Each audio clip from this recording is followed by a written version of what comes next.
kızım. Gidiyoruz.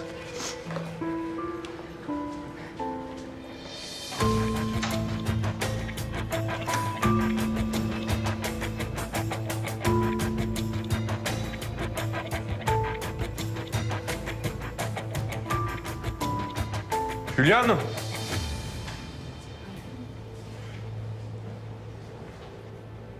Nereye gidiyorsunuz? Ya biz iyiyiz. Boşuna kalmayalım dedik. Olmaz öyle şey. Bu ciddi bir durum. Uyumam ben doktor abi. İyiyim ben. Gidelim biz. İyiyiz gerçekten biz doktor bey. Yolumuz da uzun, gitsek. Bakın eğer maddiyatla ilgili bir sıkıntınız varsa olmasın. Siz acilden giriş yaptınız. Burası özel hastane olsa bile size bakmak zorunda. Bu size devletin verdiği bir hak. Yok, o sorun değil. Biz vakit kaybetmek istemiyoruz. Bakın bu önemli bir durum. O yüzden bu gece buradasınız. Gökçe hemşire, bir bakar mısınız? Buyurun hocam.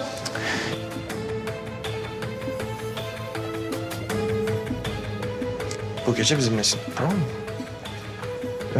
Ada Hanım bizi yanlış anlamış ve gitmeye karar vermiş. Ama bu gece bizimle kalacak. Siz odasına kadar ona refakat edip göz kulak olur musunuz?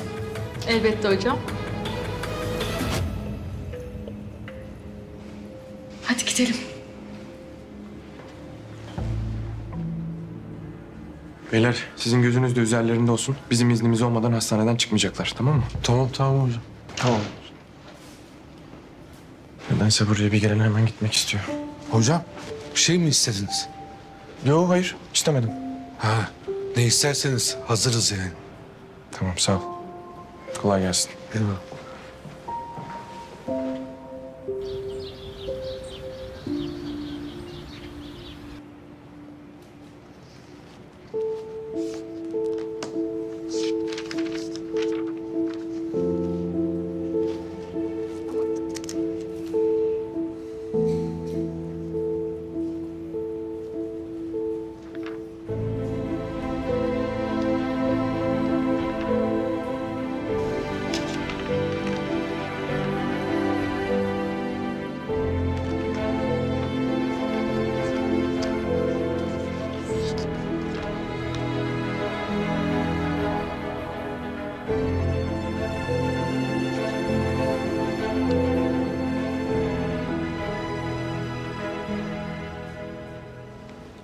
Leyla konusunda söz verdim bak. Bakacağız. Bakacağız. Bakacağız dediysen bakacağız. Bu konu ciddi bir konu. Ben sözümü tutarım. Güzel. Hocam, asıl meseleye gelsek. Ya Erol Beylerin eli kulağındadır yani birazdan gelirler. Hakan Hoca, hadi be. Bak bugün güzel gidiyoruz. Şu ameliyatı da senin önderliğinde, hastanemizde, alnımızın akıyla. Bu kadar da uzun boylu değil, he? Değil mi? Leyla hoca konusunda bir adım attım diye şimdi suistimal etmeye hiç gerek yok. Hocam. Hocam, inanın bu mesele de çok önemli. Vallahi billahi çok önemli ya.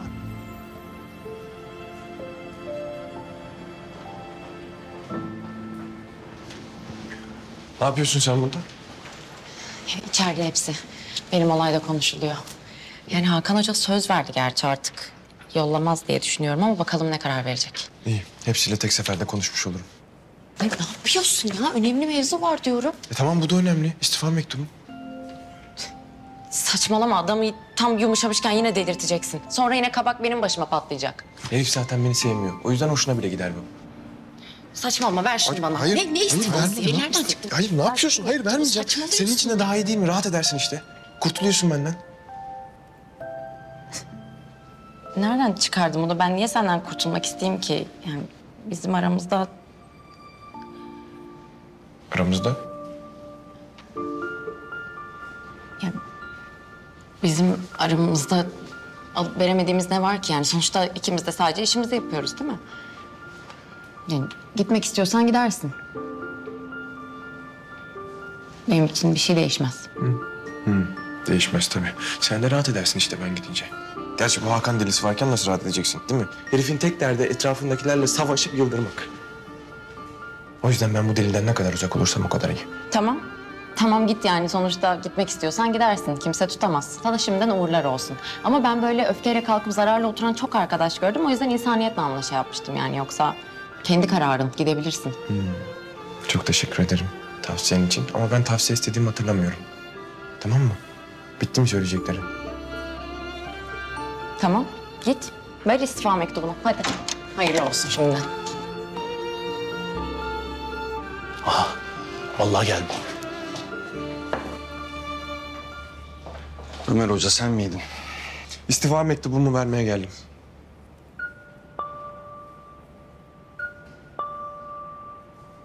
Ömer hocam, o nasıl laf ya? Mektubu cebinize sokar mısınız lütfen? Cebinize sokar mısınız? Sen beni bırakır mısınız? Tam da kalkınmaya çalıştığı bu zamanda olur mu böyle şey lütfen ya? Ben buraya ait olduğumu düşünmüyorum. Duymak istediğim sözcükler. Hakan Hocam, o nasıl laf? Ömer hocam kurban olayım. Biraz daha düşünün. Bakın burada yapabileceğiniz çok şey var. Ben kararımı verdim. Teşekkür ederim. Tamam. Özel Gümüşok Hastanesi'ne tekrar dönmek istediğinizi biliyorum. Tamam, o cepte. Ama yani oradan teklif gelene kadar burada çalışsanız... Orada çalışmak zorunda değilim. Kafamda başka yerler var. Ne güzel. Madem çocuk kendi yolunu çizmiş, bize de bu saatten sonra hayırlı olsun, yolun açık olsun demek düşer. Hocam Allah aşkına ne yapıyorsun? Lütfen ya, lütfen Ya ne demek lütfen? Sırf siz istiyorsunuz diye çocuk burada zorla duracak değil ya. Hem ben sevmiyorum böyle gönülsüz, maymun iştahlı tiplerle çalışmayı sevmiyorum yani.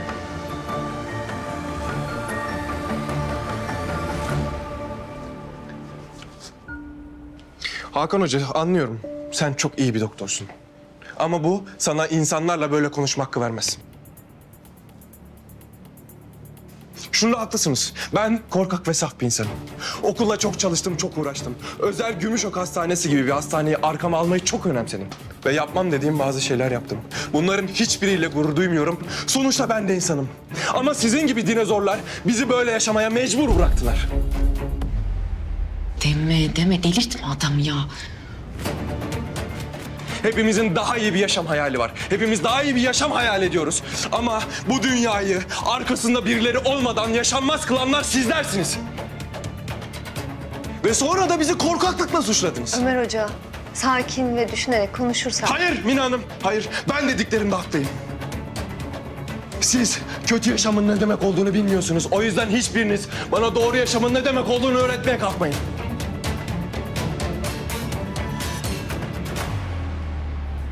Ömer... Hayda.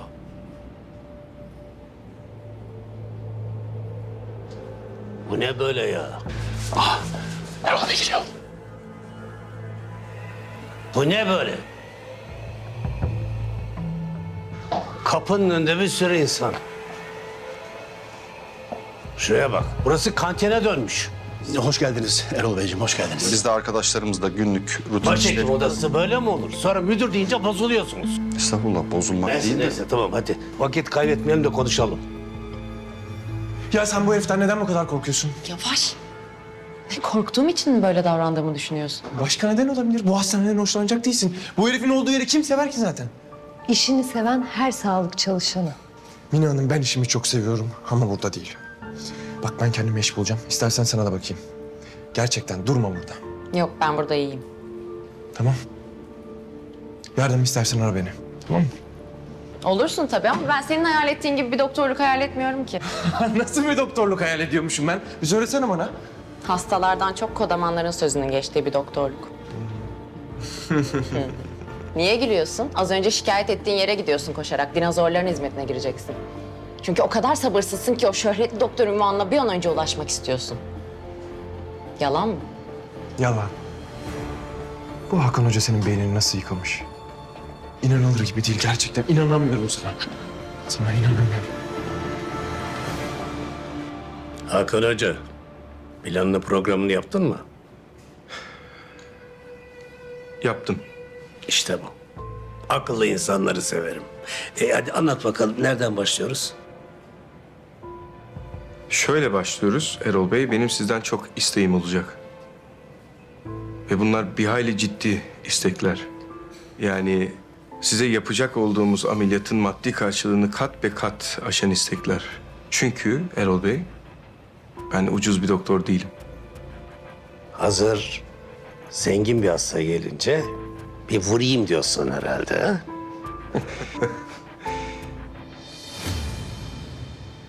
Hakan Aydıner, ben seni kündeye getirmişim. Cemaziye ile belini öğrenmişim. Bu saatten sonra sen bana hesap açamazsın hoca. Şimdi bizim tıbbiyeden doktor çıktığı kadar aynı zamanda da sanatçı da çıkar. Yani biz tıbbiyeliler sanata bayağı meraklıyızdır. Özellikle benim meraklı olduğum alan sinema. Ya sen neden bahsediyorsun şimdi? Ben böyle işte gerilim filmlerini, polisiyeleri çok severim. Ama özellikle bayıldığım bir tür var ki müthiş. Felaket filmleri.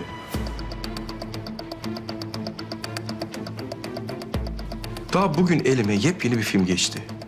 Filmin adını söyleyeyim size. Otelde Yangın.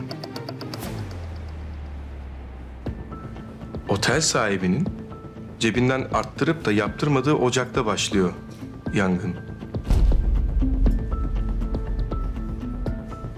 Otelin mutfağında 2 aşçı can çekişiyor ve belki de bir tanesi ölüyor. Yalan söylüyorsun.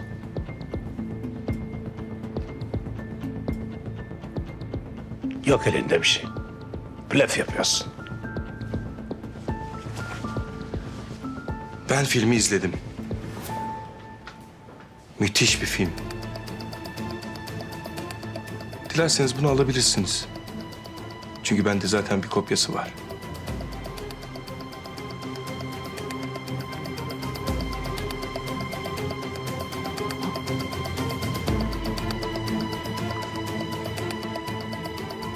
Neyse. Filmin finaline gelelim. Şöyle bitiyor. Filmin finalinde o video, o görüntüler tamamı basının eline geçiyor. Dolayısıyla herkesin o görüntülerden haberi oluyor. Ve sonunda ne oluyor? Otelin sahibini ihmal dolayısıyla hapse atıyorlar.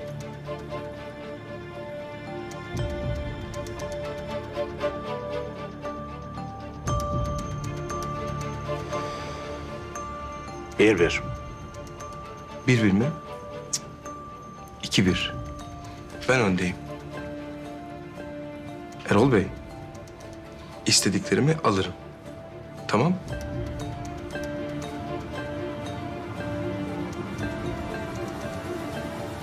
Tamam. Anlaştık öyleyse. Ben en yakın zamanda sizi arayıp isteklerimi tek tek bildireceğim.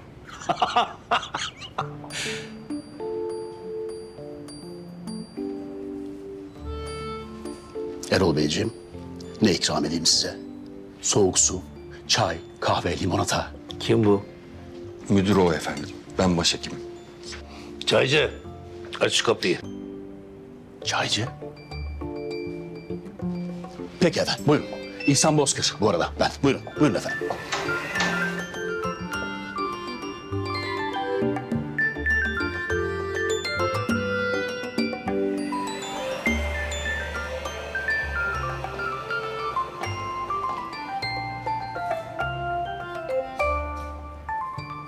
Hakan Hoca'nın eline nasıl geçmiş, kim vermiş bulacaksın. Hiç merak etmeyin. Kötü oldu bu. Korkmayın. Kullanabileceğini sanmıyorum. Sonuçta iki taraf da bir noktada uzlaşacaktır. Sen burada kal. Yaralı personelle sen konuş.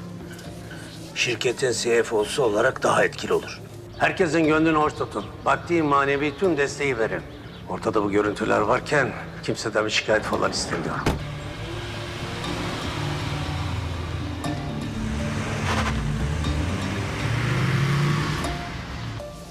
Bu arkadaşın Amerika geçmişi de var. Hem 7 yıl orada çalışmış hem de ikinci uzmanlığını almış. Bunlar Erol Bey'in gözünü boyayabilir.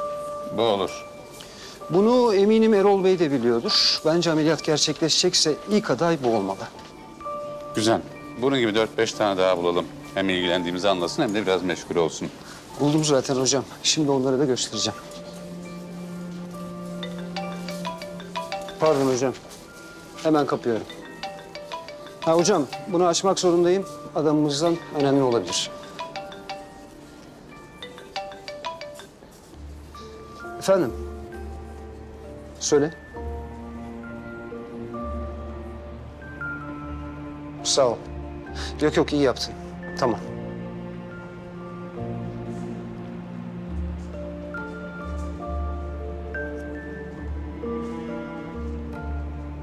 Ne oldu?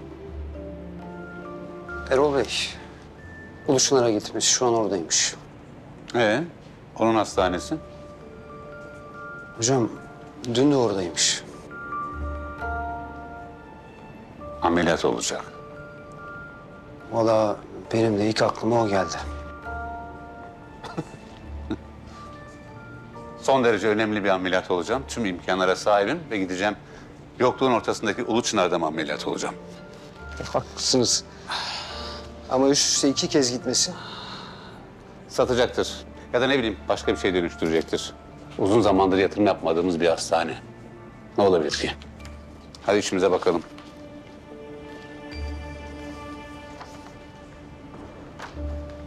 Bunlar da diğer bulduklarım. Yetişin, kocam gidiyor, koşun. Kimse yok mu? Gül gibi adam gidiyor, yetişin, kimse yok mu? Ne oldu, ne oldu? Ne oluyor? Bak şimdi, Ramazan mübarek gün. Dedim ki abimgillerle annemgilleri yemeğe, iftar alalım dedim. Şimdi bunu biliyorum. Diyecek ki, niye önce benimkileri çağırmadık diyecek. Ben dedim ki, bak abimgiller İzmir'e gidecekler. Onlar gitmeden çağıralım. Bunun büyük oğlan var ya, orada mühendis. Ramazan'ı, bayramı orada geçiriyorlar. Bak dedim gidecekler, ayıp olur dedim, çağıralım dedim. Neyse bu bir yarım ağaç kabul etti. Ama buna da acıyorum ya.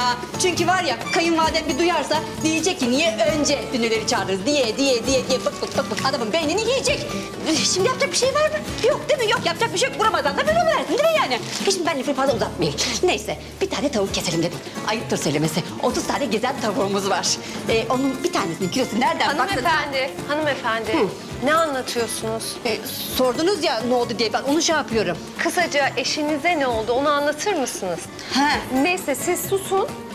Ben eşinizle konuşayım en iyisi. Ay telefon çalıyor. Ben hemen şuna bakıp döneceğim. O konuşmayı pek sevmez. Ben anlatırım hepsini. Siz hiç merak etmeyin tamam mı? Alo anne. Beyefendi ne oldu elinize? Tavuk keserken elimi kestim hanımefendi. Tamam Onurcuğum önce bir pansuman yapalım iyice. Tamam şefim. Sonra bakalım. Ben hallederim. Geçmiş olsun. Teşekkür ederim.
Hiç özledin mi beni?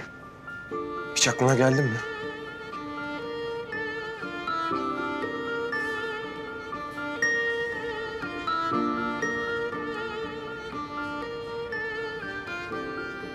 Ne yapıyorsun ya? Beni duyduğunu biliyorum.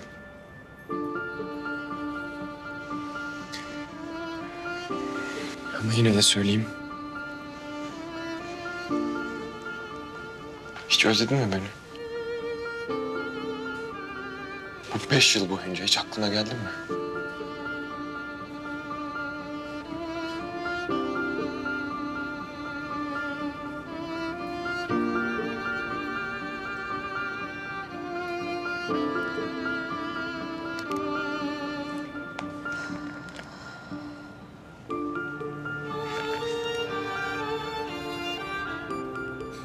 Ben nereye gideceğimi bilmeden kendimi sokağa attım. Kayboldum.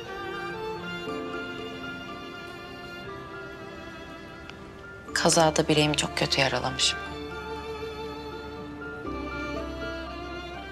Kazadan sonraki 3 yıl hem bileğimi hem de psikolojimi düzeltmek için uğraştım.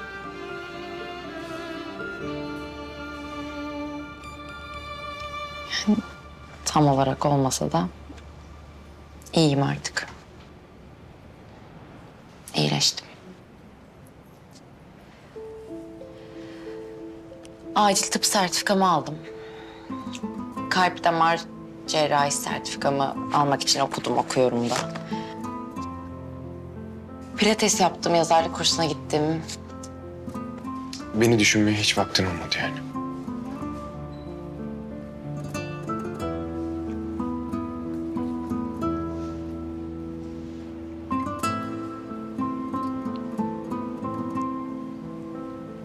Anladım.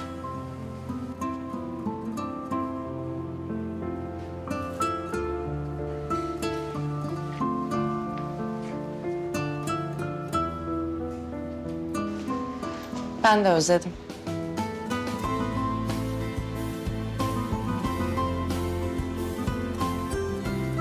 Yani zaman zaman özlüyor insan.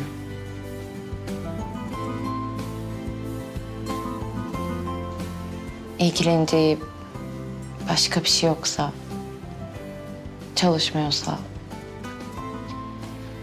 öyle anlarda özlüyor.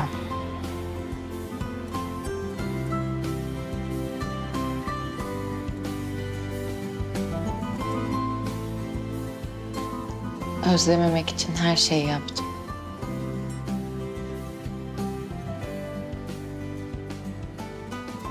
Gidiyorum diye söylüyorsun bunları değil mi? Belki de sen öyle duymak istiyorsundur.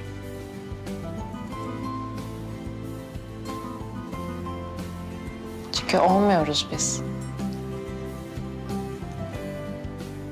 Biz iyi gelmiyoruz birbirimize.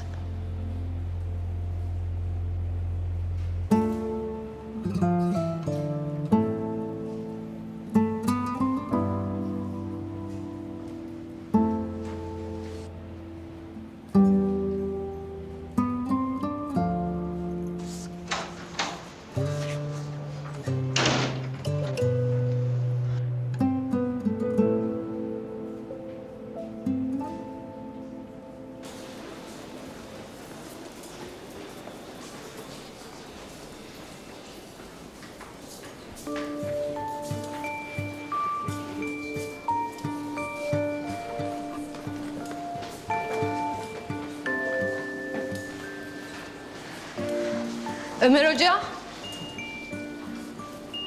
Hayırdır, izinli misiniz bugün? Ben gidiyorum Mine Hanım. Hoşça kalın. Sizden bir şey isteyebilir miyim?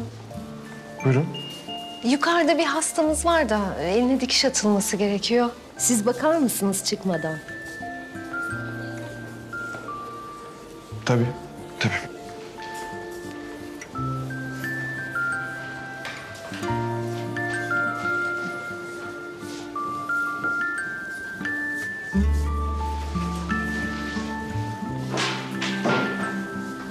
Sevil. Geçmiş olsun. Teşekkür ederim hocam. Sana zahmet bunları doktor odasına götür. Bugün bunları görecek gözü olmayacak inşallah. Tamamdır şefim. Onur, Ömer Hoca geldi. Halledecek şimdi. Ben yapıyordum. Hocam siz de buyurun.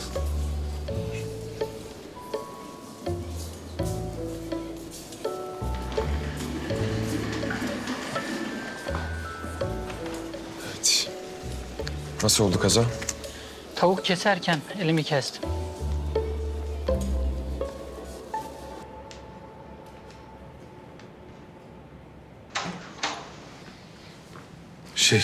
Leyla Hoca, Hakan Hoca yanıma gelsin dedi. Tamam, sağ ol Bektaş.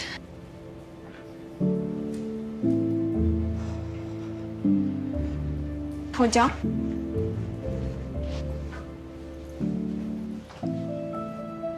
Sevil, Ömer Hoca gitmedi mi?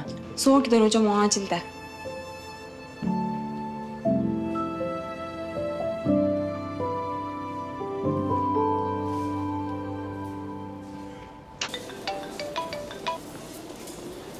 Efendim? Tamam, sen bir şey olursa bildir hemen bana.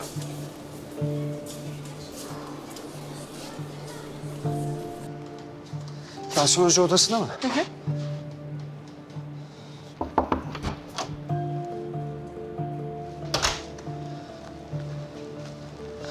Patron geliyor. Niye haber vermemiş önceden? Hocam bilmiyorum ama patron yolda geliyor. Geldiğine göre ameliyat konusu muhakkak açılacaktır. Hemen hazırladığın listeye getir. Ya hocam henüz hazırlayamadım. Üstünde ince çalışıyordum. Önemli değil, olduğu gibi getir. Anlamayacaktır nasıl olsa. Bülent bak, eğer ameliyat olacaksa buradan, bu hastanede olmalı. Bizim doktorlarımız yapmalı. Başka ihtimali kabul etmiyorum. Meselenin ciddiyetinin farkındayım hocam. Merak etmeyin, derhal listeyi hazırlıyorum.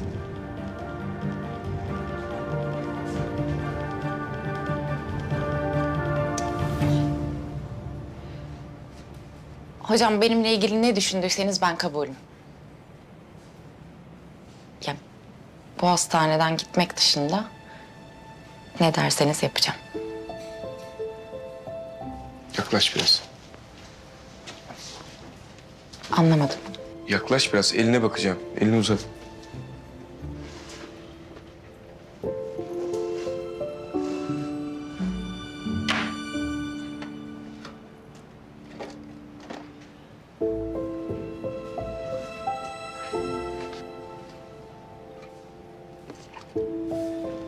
Kaldır biraz.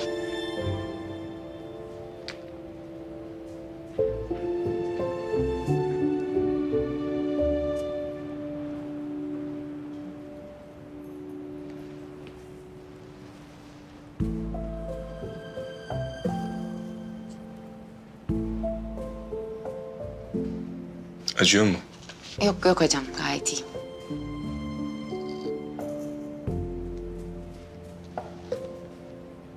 İyi misin? İyiyim, çok iyi. Dikiş atmada gayet iyisiniz. Sizden çok iyi estetik cerrah olurdu. Yavaşım diye mi öyle söylüyorsunuz? Daha hızlı dikenleri de gördüm. Ama sizin dikişleriniz çok muntazam. İğne ipliği kullanmanız ustaca. Burada kalmayı çok istiyordun değil mi? Bana neden burada kalmak istediğine dair 3 sebep söyle.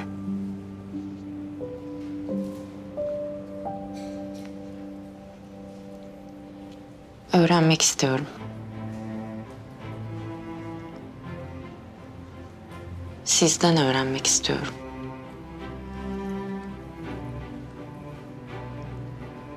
Bir gün sizinle ortak bir ameliyata girmek istiyorum.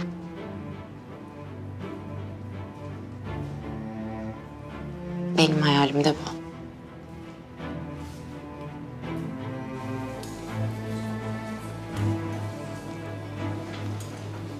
Neden hastanemizden gitmek istiyorsunuz? Öncelikle Hakan Hoca'dan hiç hoşlanmadım. Bu hastaneyi de hiç sevmedim.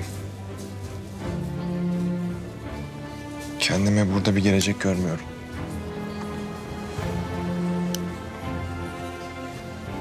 Ben iyi bir doktor olmak değil, en iyi doktor olmak istiyorum. Dolayısıyla ait olduğum yer burası değil. Burası değil diyorsunuz.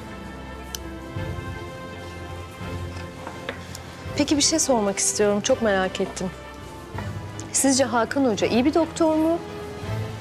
En iyi doktor mu?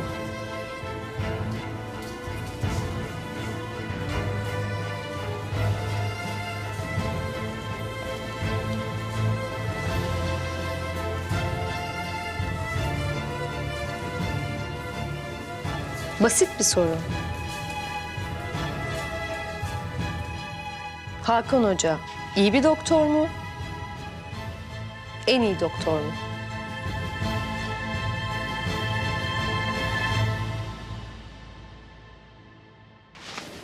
Erkek 40 yaşlarında ARH pozitif. Asansör tamiri sırasında asansör boşluğuna düşmüş. Kendinde değil. Onur, Berna hemen hibriti hazırlayın. Tamam şef. Hocam, bizi bu durumda yalnız bırakmayacaksınız herhalde.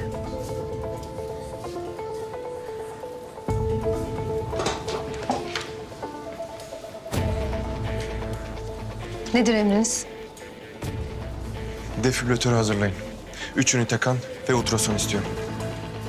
Duydunuz arkadaşlar, hadi. Dön. Hocam. Hocam tansiyon düşüyor, vücudunda morluklar var, ezikler var. Bilinci kapalı. Beni duyabiliyor musun? Beni duyabiliyor musun? Monitör bende. 1, 2, 3. Stop. Yastığı al. Geçin. Fener.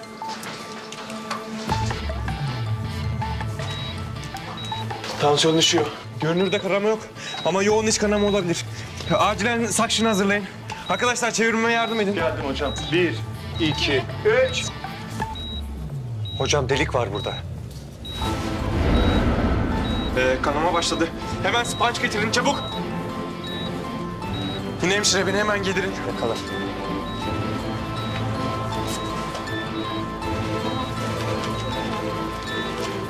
Serum.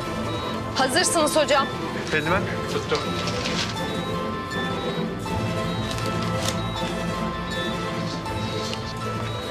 Hastayı yatıracağız. Batikom sürün şuraya. Tamam. Yavaş. Ben de burası. Yatırdık. Tansiyon 90'a 60 düşüyor.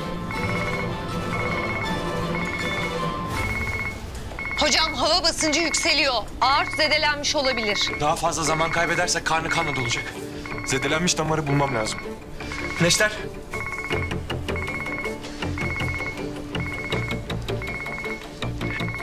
Gazlı bez.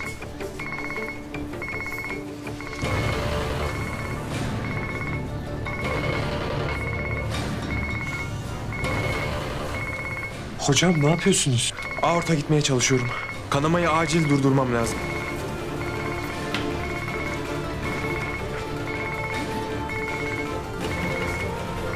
Tamam buldum. Kesiyi buldum, parmağımla kapatıyorum. Burası daha aşağıda. Dalak atar damarındayım şu an. Evet tuttum. Kanamayı durdurdum sanırım. Hocam tansiyon stabil oldu. Başardınız.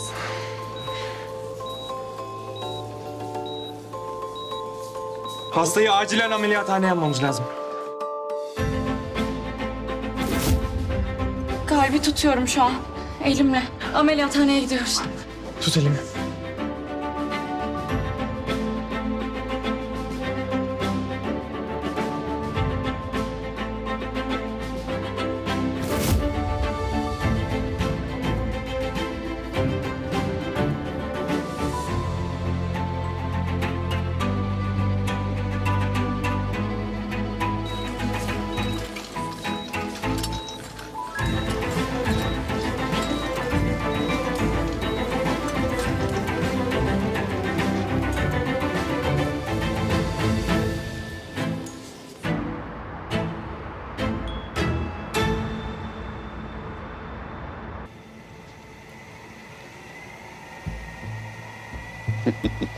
Hoş geldiniz Erol Bey.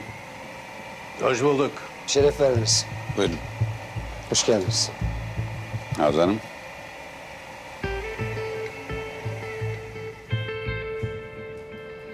Sakın telefon bağlama.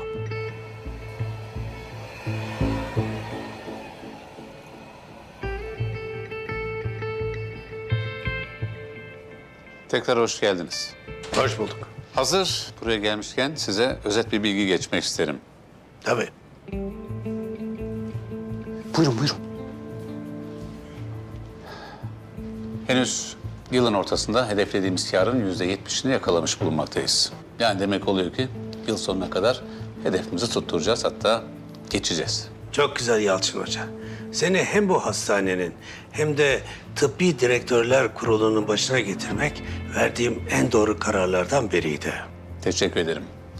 Ben ve ekibim canla başla çalıştık. Evet, biliyorsun yakında yönetim kurulu toplantımız var. Birkaç çatlak ses çıkacak gibi görünüyor ama sen bu performansla koltuğunda kalmayı garantiledin. Ben de ağırlığımı koyacağım tabii. Teşekkür ederim. Neyse bunları sonra konuşuruz. Ben buraya niye geldim? Ameliyatınız için. Doğru. Ama siz gene karşı çıkacaksınız ama... Hayır. Biz düşündük taşındık ve bu ameliyatı yapmaya karar verdik. Dinliyorum. Bülent Hoca çok titiz bir çalışma sonucunda bir liste hazırladı. Bülent Bey? Evet, Yalçın hocamızın talimatıyla titiz bir çalışma sonucunda ideal ameliyat kadrosunu kurduk. Yedeklerimiz de var. Diyebilirim ki alanında Türkiye'nin en uzman kadrosunu toparladık. Erol Bey, buyurun. Yalçın hocam. Ameliyatın riskli olduğunu başından beri söylüyoruz zaten. O yüzden elimizden geldiğince ameliyatı erteledik. Yani daha iyi hazırlanabilmek için. Ancak bütün risklerine rağmen ameliyatın başarılı olması halinde hayat standardınız olabildiğince yükselecek. Kalitesi artacak. Yani eğer siz bu riski almaya hazırsanız biz de Gümüşok ekibi olarak hazırız. Çalışmalarınızı takdir ediyorum Yalçın Hoca. Ama ben ameliyatımı yapacak olan doktoru buldum. Anlamadım. Kimi buldunuz?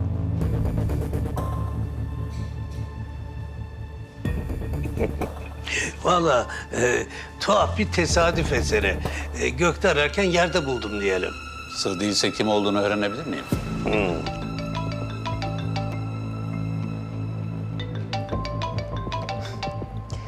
Tesadüfün böylesi.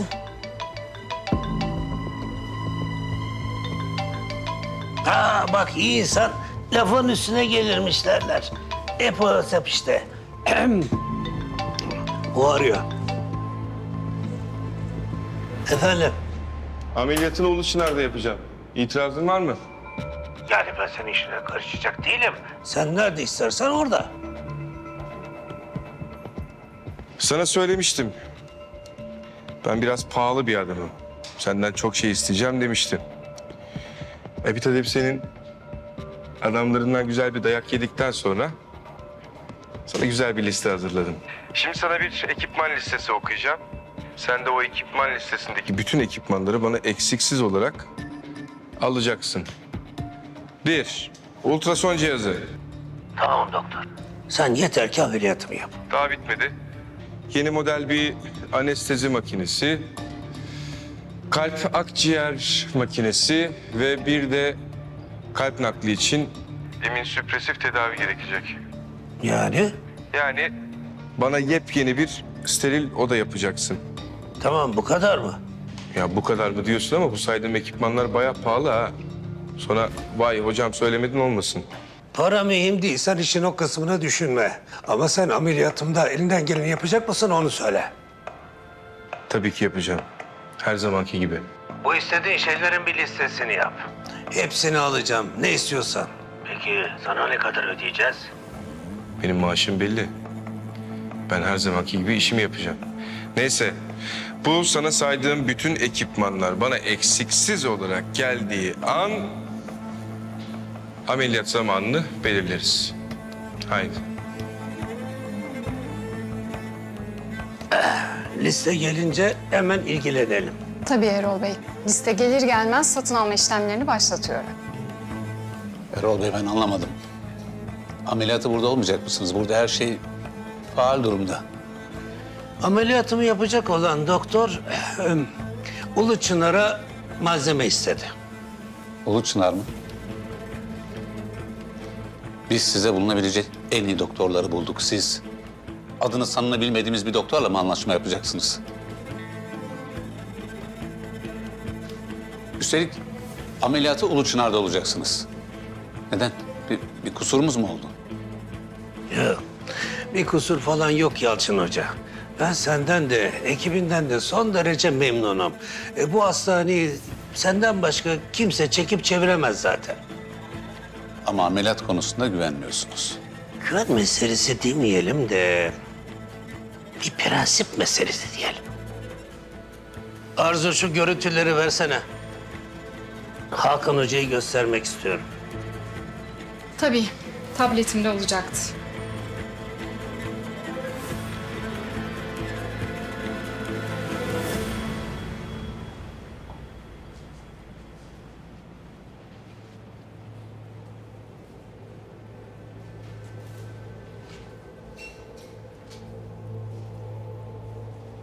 Yangın görüntüsü. Ben ameliyat videosu izleyeceğiz zannediyordum. İzle, izle.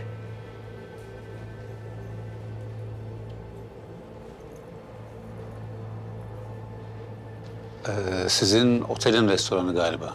Geçen geceden. Ne görüyorsun? Personel ağır yaralanmış. Başka? Bir adam personeli kurtarıyor.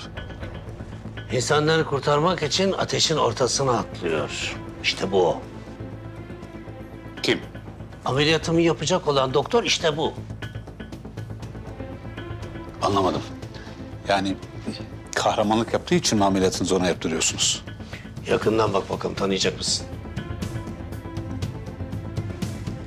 Doktorlar insanlara yaralandıktan sonra yardımcı olurlar. Ama bu insanlar yaralanmasın diye ateşin ortasına atlıyor. Başkalarının hayatını kurtarmak için kendi hayatını tehlikeye atan bir insan.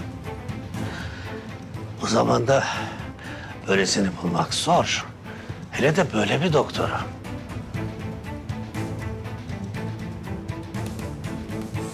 Tanıdın değil mi? Ha. Tanıdın. İşte en iyisi bu. Siz en iyisini seçmeye uğraşırken bir numarayı unutmuşsunuz. Onu da ben buldum.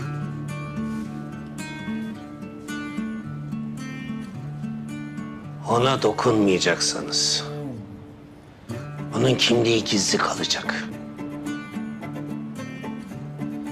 Eğer Kemal'in kimliği ortaya çıkarsa, değil benim hastanemde, ülkenin hiçbir yerinde doktorluk yapamazsınız.